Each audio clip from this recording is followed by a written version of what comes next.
nationwide full-year profits plummeted by 53% in 2008. The Building Society said impairment charges will continue to rise and said much of the drop in earnings was due to payments to the government's Depositor Protection Scheme.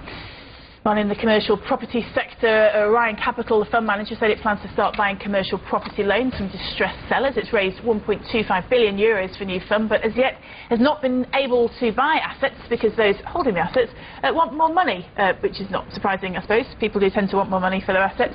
And also we have another venture. Henderson Central London Office Fund is being started up, and from the blurb, they believe that they're seeking to benefit from cyclicality in the central London office market, attractive prices and skills, of course, from their own people to make all that work out for them.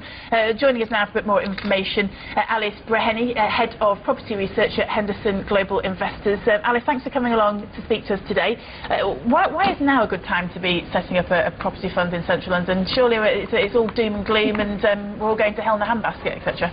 That's a very good question, and it's it's not an obvious one at the moment, but in terms of commercial property, which clearly has been hit with the rest of the economy in the course of the last 18 months to 2 years, prices are looking incredibly attractive at the moment, and particularly in central London. And you can look at that in two contexts, really, in the context of the history of the UK property market and in the context of its European peers.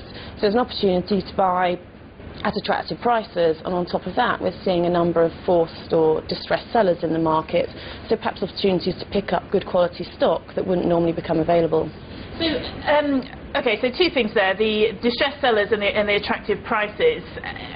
Presumably, to make the judgment that prices are now attractive, you have to assume they're not going to fall much further, or at least if they do fall much further, they're going to come back quite quickly. What gives you the confidence that we are at that kind of level now? I think that prices could still fall a little more with the amount of pessimism in the market, and certainly speculation over a lot of more gloom to come in the occupier market. But what we're seeing is, interest from overseas investors has been sufficient to kind of slow down the pace of momentum on the downside. So we think we're close to hitting the bottom, and central London in particular is a particularly cyclical market and historically does recover fairly well. Who are the overseas investors? Who wants to get in at the moment? Germans and Middle East in particular have a distinct preference for central London market. If you think about euro-denominated investors, it's particularly good value. So the value of commercial property has fallen by perhaps 50% since the middle of 2007. But if you look at what's happening to the currency as well, it's possibly 75% cheaper for euro investor. But aren't we going to see, we're seeing already, big contraction of the financial sector. Isn't that going to result in a lot of empty space for a long time? The financial sector is not going to come back to the size that it was before this crisis.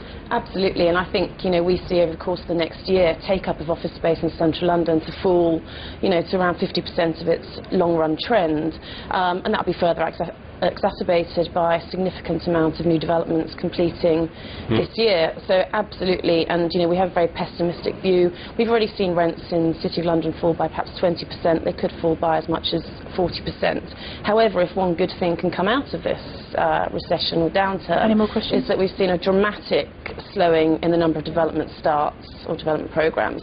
So probably from 2011, 2012 onwards, the demand-supply balance becomes much better, and even independent forecasters suggesting that rents may grow by 15 to 20% per annum thereafter.